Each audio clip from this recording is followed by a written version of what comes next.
this dichotomy where markets are over here and government's on the other side of the ledger just is not descriptive. It's just not accurate. It's not that markets just work and then occasionally government comes in and intervenes. It's actually that the two are more in a dance. I think that we need to throw out that dichotomy and think more about markets as institutions that need attention and cultivation. Welcome to Technovation. I'm your host, Peter High. My guest today is Chris Hughes. Chris is best known as a co-founder of Facebook 21 years ago. He also directed Barack Obama's organizing efforts digitally in his 2008 campaign. More recently, Chris co-founded and is the chair of the Economic Security Project, a nonprofit advocating for economic power for all Americans. He's the author of multiple books, including his latest, which is Marketcrafters, the 100-year struggle to shape the American economy. I look forward to hearing more about the topics covered therein through this conversation. Chris, welcome to Technovation. It's great to speak with you today. Thank you for having me. Well, I wonder if you could take a moment and define market crafter, a term that will not necessarily be a term of art to everyone listening yet, but would love to have you assist in helping us understand what you mean by it. Marketcraft is when policymakers guide or shape a market towards a political or social goal. So that can be things like making Americans richer, their economic lives more stable, towards national security, to make all of us safer. There are all kinds of goals that it can be pointed to, but it's a method of organizing and managing markets to accomplish it. And, I see in the history of American capitalism a recurring pattern of policymakers, some of whom are on the left, many of whom are on the right, guiding these markets toward these goals. Of course, sometimes they succeed. Sometimes, not infrequently, they fail. And the thing that I'm most interested in is pulling out the lessons from those experiences to apply to our current policy environment and where we might head from here.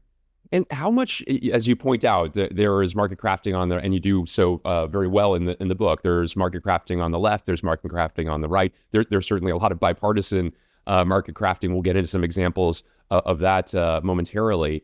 What would you say is the batting average of market crafting in terms of, off the top of your head, as you think about those that have been successful versus, acts of various administrations, for instance, that maybe are not going so well? It really depends, and it's hard to paint with such a broad brush because it depends on the era and it depends on the context. What I see in the history is that when Marketcraft works, it's because policymakers charge an institution with a clear mission and then invest that institution with the discretion and power to get it done. So about maybe a fifth of the chapters in the book are about the Federal Reserve. And it's partially because I love the Fed. I'm slightly obsessed with it. I think its history is just fascinating, but it's also because it is one of the most successful market crafting institutions in the United States. We don't tend to think of it that way, but that is what it's doing. The Federal Reserve sets the price of short-term credit, and then it enforces that price by actively managing markets through its open market operations, buying and selling short-term treasury bills, or in some cases, mortgage-backed securities, to ensure that price is held. And then if for some reason the market becomes disorderly, as they like to say, they will step in, not just in these like bailout moments like in 2008 or 2009, but anytime you have a kind of credit crunch or a spike. And so, most people in finance, I think, would say we like having a central bank. We want to have a central bank. I think most Americans, when they understand that that's what's responsible for having a stable currency, would agree. But that's market craft. That's an institution with a clear mandate: price stability, full employment, financial stability, but with a meaningful amount of power and discretion to get it done. And more often than not, over the long course of its history, it has been successful. How did you come to this topic, Chris? What inspired you to write the book? So as you noted in the introduction, I started my career in tech and then worked for President Obama at that time, candidate Obama on his 2008 campaign. And then I wandered a bit, to be honest. I did a stint in venture capital. After that, I was in the media world, owning a magazine, and I had a lot of different interests, but didn't quite know what I wanted to do professionally. And then about 10 years ago, I turned towards economics, first as an activist and in the nonprofit world, and then over the past several years as a researcher and academic. I ended up getting a master's in economics at the New School. Now I'm working on my PhD at Wharton, and I've just, fallen for I've really become invested in the effort to rethink how economics works and to ensure that we're thinking about the role of institutions in the world of it. And so Marketcraft in particular was you know a topic that I increasingly wanted to cover as the world began to focus more and more on industrial policy in the Biden administration. In 2021 and 2022 with the Inflation Reduction Act focused largely on climate. The CHIPS Act focused on semiconductor manufacturing to some extent, the infrastructure bill, all of these things people were talking about as industrial policy, which in some sense they are, but I think that's too narrow of a way of thinking about the history of Marketcraft in the United States. So I wanted to zoom out another notch and think about healthcare markets and financial markets and energy markets using this broader framework of Marketcraft. And so that set me on the journey of writing the book, and here we are. And how did you decide at this stage of your career and the success that you've achieved to go back to school, now pursuing, as you mentioned, a PhD at Wharton? I mean, obviously, it's helped you get immersed. It's given you a structure and reason, I suppose, to delve deeply into these with a variety of experts, no doubt that you're of additional experts that you collaborate with there. But what made you think to go back and what will you have gained at the end of that you didn't have before?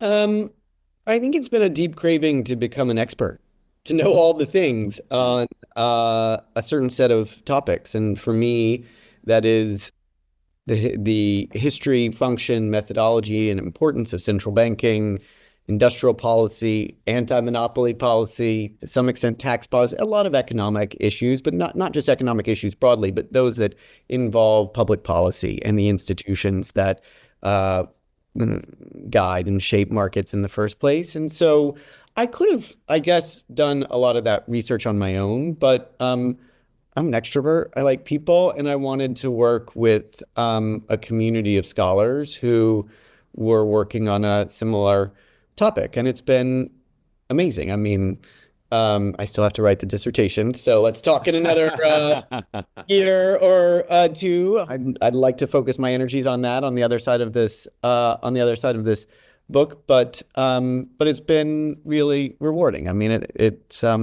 just fun. As a matter of further definition, what's the difference between market crafting and industrial policy? Is there a significant overlap to the Venn diagram between the two? Yeah, so industrial policy is a phrase that conjures up the idea of the state, famously, quote unquote, picking winners and losers, right? Like that's the phrase that people often like to use. And that is actually somewhat rare in American history. What's much more likely is the state will choose an industry to support or a market to shape and guide.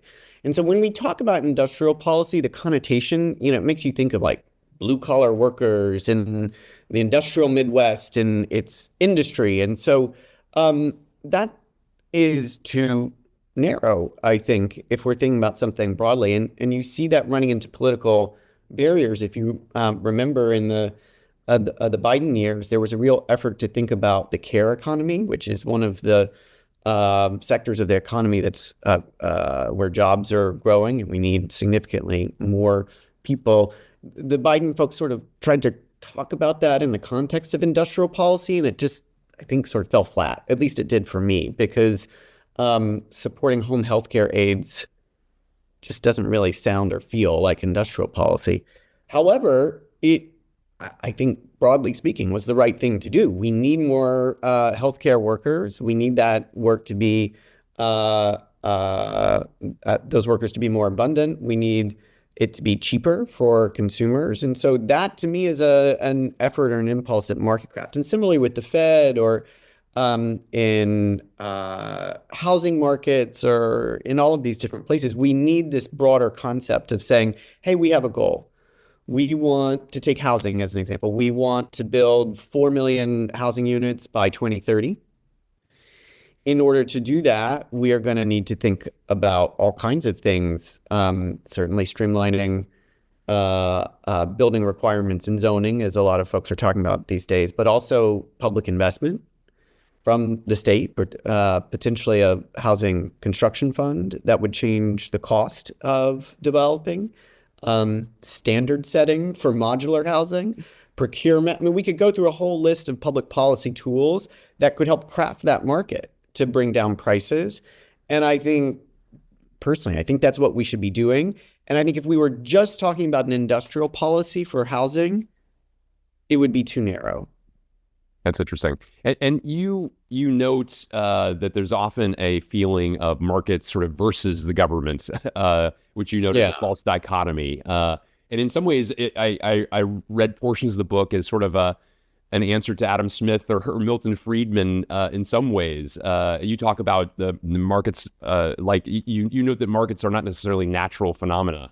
Right. That in fact intervention is necessary to that. Is that a fair reading? It was until you used the I word, intervention. So first off, let me say, I think the dynamism of American capitalism is just jaw-dropping, and much of that is driven by innovation and entrepreneurship in the private sector. So I want to be really clear about one of the key engines of prosperity. It is also true that the relationship with government has been at the heart of a lot of the biggest innovations in, and we can take technology as a field, over the past 100 years. Just in the history of the semiconductor alone, in the 1950s and 60s, there was government funding for R&D, major procurement budget, which meant almost guaranteed customers to get those early companies like Fairchild producing. And then over time, as I talk about in the book, there have been multiple waves of industrial policy, just predating this most recent one with the Chips and Science Act. And so what I'm trying to get across is that this dichotomy where markets are over here and government's on the other side of the ledger just is not descriptive. It's just not accurate. And it's not that markets just work and then occasionally government comes in and intervenes. That's the I word that I was bristling at a little bit. It's actually that the two are more in a dance, and that the private sector is relying on the public sector oftentimes, particularly in the early stages of technological development, and then later to ensure that markets are competitive. Often there's public investment to spur important breakthroughs. And then government, of course, I mean, we're all relying on the private sector to create the kind of economy and the vibrancy and prosperity that we want to have and that we want to see. So I think that we need to rethink that, sort of throw out that dichotomy and think more about markets as institutions that need attention and cultivation, which is not to say there's not all kinds of dynamism. It's not, and that they can be controlled or planned. No, that's not the idea. It's instead to guide and harness them towards the common good. Yeah, very interesting. And you note that the most important market crafters have a vision for how they want to use market forces for good. And you bring up the example in the book of Bob Noyce, the inventor of the transistor, later the founder of Intel. Talk about him as an example, if you would. There's an irony to the example, in fact. I'm sorry to interrupt you, Chris. No, not at all. He's such a fascinating guy. So the book is organized around roughly a dozen stories of individuals who are market crafters. And Noyce was one of the last characters that I wrote about. And he's one of the most fascinating, I think. So just to set the stage, Noyce grew up the son of a Congregationalist minister in Iowa. and was always a sort of tinkerer and inventor, a very bright kid. He ends up going to MIT to get his PhD. And then over the following years, he is at the frontier of a lot of business innovation. He ends up building on previous innovations with the transistor to invent the integrated circuit, which then becomes part of the semiconductor. And he then founds Intel, which is a historic event, makes a lot of money. People call him the mayor of Silicon Valley. He's done incredibly well for himself. Now, in the early 1980s, he becomes the chair of the industry association for the semiconductor sector, and that happens right at the time that the sector is under serious threat from Japan. So Japan in the 1980s is sort of like China is now. It lurks in the consciousness of everyone. And half of Americans think that the Japanese economy is going to overtake the American one by the end of the 1980s. And people are really freaked out. And particularly in the semiconductor industry for good reason, because the share of global semiconductor production in the United States is actually decreasing quite precipitously. The Japanese are pursuing their own industrial policy to spur it. So Noyce, who'd been a lifelong libertarian and skeptic of government, shows up in Washington and partners with the Department of Defense, eventually Congress and the White House, and they pursue an industrial policy for semiconductor production. It does a few things. It works on trade policy to force the Japanese to import more American chips and stop dumping their chips into our market when they don't comply. The Reagan administration slaps on huge tariffs.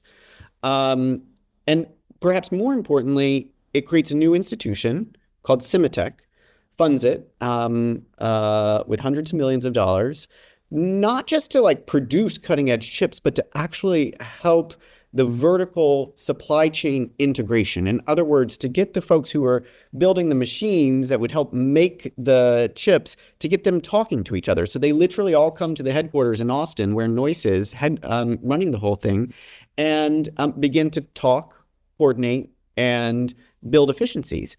And after a few years, American semiconductor production has actually gone right up, and we retake the global share. And so that story to me is quite important, because it shows that, first off, at the beginning of the story, there's plenty of government involvement with the invention and growth of these technologies. And then when there are real challenges, the private sector and the public sector can work together in pursuit of common goals. Of course, this was good for the bottom line of a lot of the semiconductor manufacturers, but from a national security perspective, the United States government at the time very much wanted to be sure that we were making the semiconductors that we needed. And so it is an example, I think, of successful marketcraft when it works well. That's interesting. One other personification of this that I wanted to ask you to share with the audience here is the Texas entrepreneur Jesse Jones.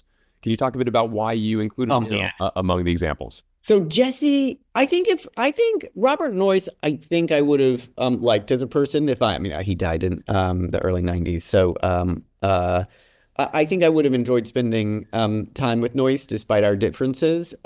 Jesse Jones is a totally different kind of figure. So this guy, rewind in history by a half century. Jesse Jones is this frontier businessman. He is born in Tennessee, but moves to Houston, Texas at a young age. And he comes from a middle-class family, and he starts to put some of the limited capital that he has to work. And Houston is a tiny, tiny town at the time. But Jones is there in the right place and making all kinds of investments. And boy, he does very well very quickly. He becomes a millionaire by 30. He owns the local newspaper in Houston. He owns half of Main Street, the hotels, the apartment buildings that are being built. And he is feted all around. He ends up making a little bit more money developing buildings in New York, becoming a real estate developer. But eventually he becomes a market crafter. And his route there is through his connections with the Democratic Party. So he gets to know Franklin Roosevelt in the 1920s. They briefly share an office together in 1924. Jones convinces the Democrats to have their convention in Houston in 1928. Of course, Democrats lose that year, but nonetheless, at the convention, balloons conveniently fall down from the ceiling that say Jesse Jones for president. And so this guy is the man on the move. All right. Then the Depression happens, 1929. And all of a sudden, obviously, the country is experiencing a profound economic shock, but Jones's businesses, there are not so many things to invest in 1930 and 1931 and 32. And so Jones turns his attention to public service, first on conversations with Herbert Hoover, and then later with FDR. And he becomes the head of a national investment bank that's called the Reconstruction Finance Corporation. That becomes one of the most powerful market crafting institutions, I think, in American history, and a very important institution in the New Deal and in the efforts to emerge from the Depression much stronger. So the National Investment Bank, just briefly, has three big phases. One where it reinforces the existing financial and banking infrastructure by recapitalizing banks and trying to make it easier for them to lend. A second phase where it gets much more aggressive with direct loans to industry. It prioritizes particular industries like housing, creates Fannie Mae and the 30-year mortgage, which makes it much cheaper for consumers to buy houses, but also creates a market in mortgage-backed securities so that a mortgage in Colorado can be bought and sold in New York. And then finally, in a third phase, it builds industries, virtually from scratch. Like American aviation in the late 30s was tiny, and all of a sudden the RFC comes in, preparing for the war, makes really massive investments, and by the end of the war, the United States has made 300,000 planes, and 3/4 of those have been financed by the RFC. Also creates synthetic rubber, et cetera. So this, as a market crafting institution, is wildly successful. It's not about some of the boogeymen of socialism or planning or this and that. Instead, it's a bank that lends and invests with private sector partners to pursue public goals, and is largely successful. It comes apart in the early 1950s when there's this rush to rethink, if not demolish, a lot of the institutions of the New Deal. But we still live with the vestiges of it today. Fannie Mae obviously still exists. So does the Commodity Credit Corporation. So does the Small Business Administration. These things came out of it. I just found it a fascinating story that I loved writing about. Yeah, very, very interesting. Thank you for sharing a bit about it here. You have mentioned on multiple occasions that Marketcraft is a method, not a value system. And you write about healthcare markets in the 1960s, which led to the creation of Medicare and Medicaid. You highlight a lot of what went wrong, frankly, in your view, relative to those. And I wonder if you can offer that as we mentioned earlier that not all of market crafting is a success. Talk a bit about that one, please. Yeah, if the RFC is one of the clearest successes of Marketcraft, the efforts to organize and shape healthcare markets in the 1940s, 50s, and 60s were really very much a failure. Coming out of the Second World War, there was very meaningful demand for health insurance in the United States. Medical advances had meant that there was significantly more reason to seek out a doctor and seek medical treatment, but it was also quite expensive to do so. So there are a couple efforts in the late 1940s with Truman to create national health insurance. Those fail. What I focus on in the book is the ultimate compromise, which happens in the 1960s to create the healthcare system, the basic structure of it that we still have today.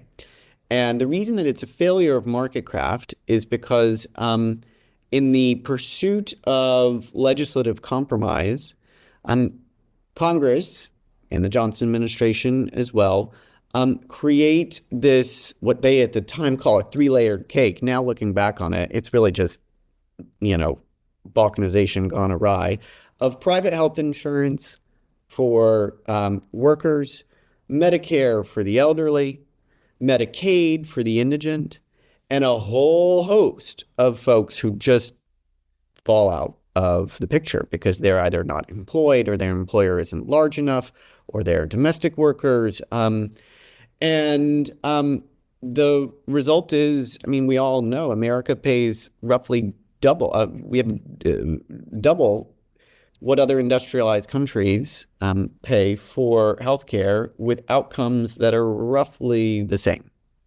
And so in looking back on that history, what we see is there was a real resistance to creating any kind of institution to coordinate these markets. It could have been public provision, the whole thing. It could have been a different, instead of a three-layer cake, maybe it has a different set of layers or a different structure. But without a coordinating institution, you just sort of hope that it's going to work out and that everybody gets covered. And unsurprisingly, that just doesn't happen. And they had all kinds of problems that were gradually fixed. Things like the Medicare reimbursement rates for hospitals weren't capped. So for 15 years, if the hospital just wanted to charge them, Medicare would. So my point with that example in the book is that there was an attempt at Marketcraft to organize healthcare markets to make healthcare universally accessible and cheap. And we failed because we were wary of big government. And ironically, the wariness of having a centralized institution to help make this work has meant that we pay more for care that is no better than other folks in the world. And this is where my book, I think, dovetails with what Mark Dunkelman and some other folks have been writing about, which is in a similar vein, that our hesitancy to invest in government and expect big things from it seems to undermine a lot of the public policy goals that we have. Very interesting. I wanted to also just ask you, during current times, there's a lot of shaping that is happening with the use, for example, of tariffs that have led to a lot of consternation, a lot of gyrations in the markets, and so on.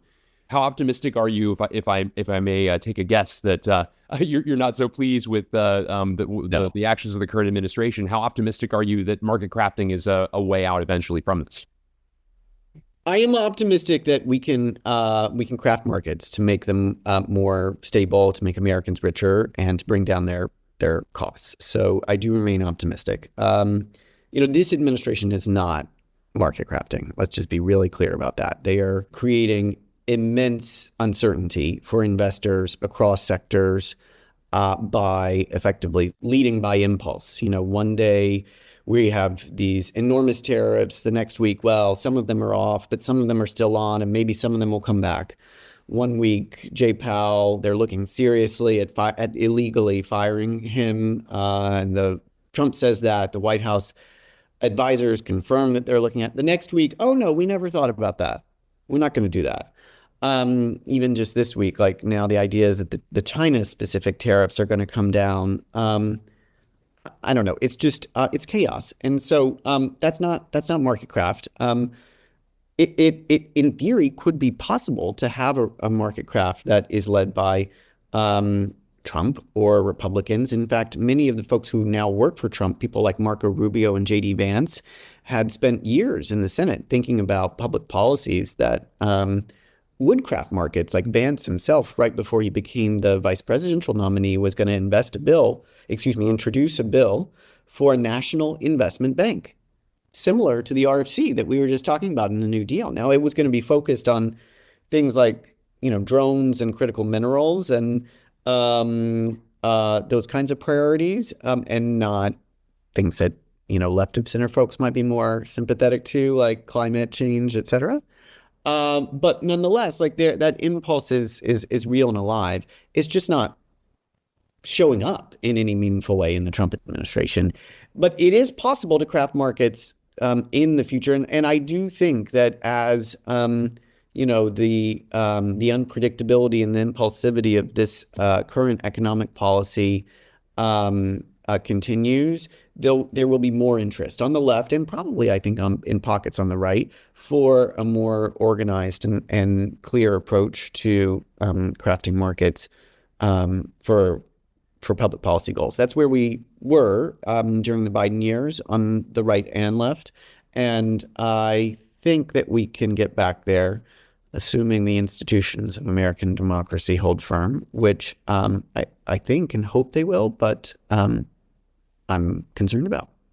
Yeah, I was going to ask you, just in closing, you've noted the institutions for accountability for market crafting are Congress, the courts, media, and public opinion. I was wondering how those are doing right now. Not well. I mean, the Trump administration is just flying in the face of the law. I mean, Trump fired two of the commissioners at the Federal Trade Commission, one of the two agencies responsible for enforcing antitrust law. It's illegal to do that. It's clear in the FTC Act that the president he can only fire them for cause.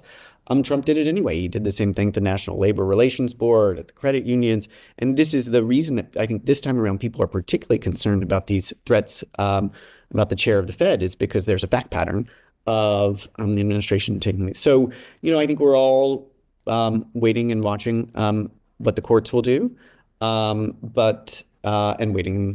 watching to see how Trump and the executive branch responds. But it feels like a very fragile moment for our country, and where things could go in a lot of different ways.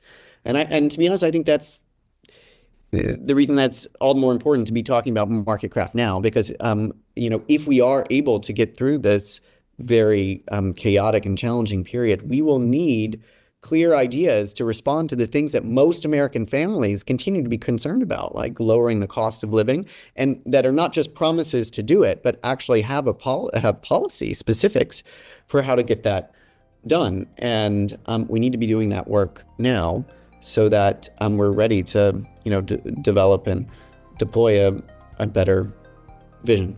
Yeah. Well, Chris Hughes, thank you so much for joining me. The book again is Marketcrafters, the 100-Year Struggle to Shape the American Economy. It's been a pleasure speaking with you. Likewise. Thanks for having me.